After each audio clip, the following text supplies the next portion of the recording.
Thank you, Peggy. Well, when I was 13, we lived in a small town in Connecticut. It was an old farm town, very rural, very old New England.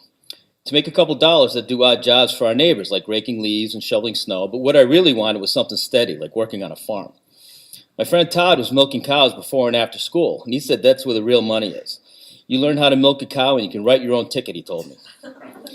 He showed me all the stuff that he bought with his new money, the trick playing cards, the dribble glass, even the brand new 8-track tape deck.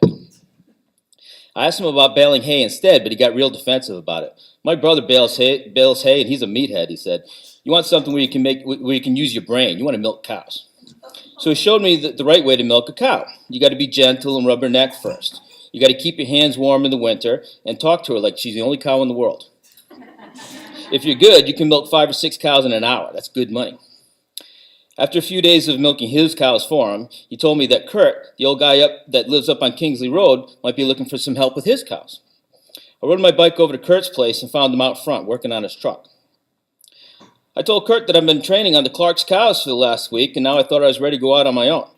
I have to do an audition for him, but he didn't seem to think it was necessary. He said I could start the next day. I was pretty excited about my new job, and I thought I'd hang around for a little shop talk with my new boss while he worked on his truck.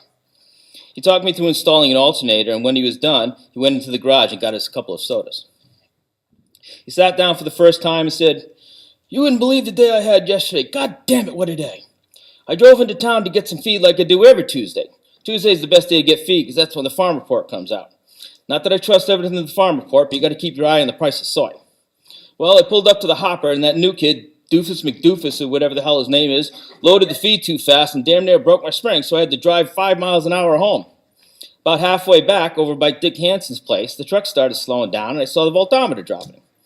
When your battery starts running down, that means your alternator's dead, and it's not recharging your battery. Remember that. I thought I still might make it home, but sure enough, it died, and I had to walk all the way back to Dick's place and borrow his truck to get back into town and get a new alternator. I got back to my truck with a new alternator, and it's the wrong goddamn one. Couldn't believe it.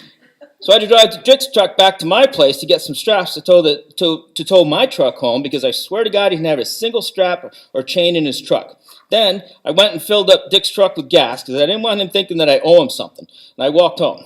He offered me a ride home, but I said, no, thank you, I'd rather walk. If I let him drive me home, I'd owe him for the rest of my life. That's the kind of guy he is.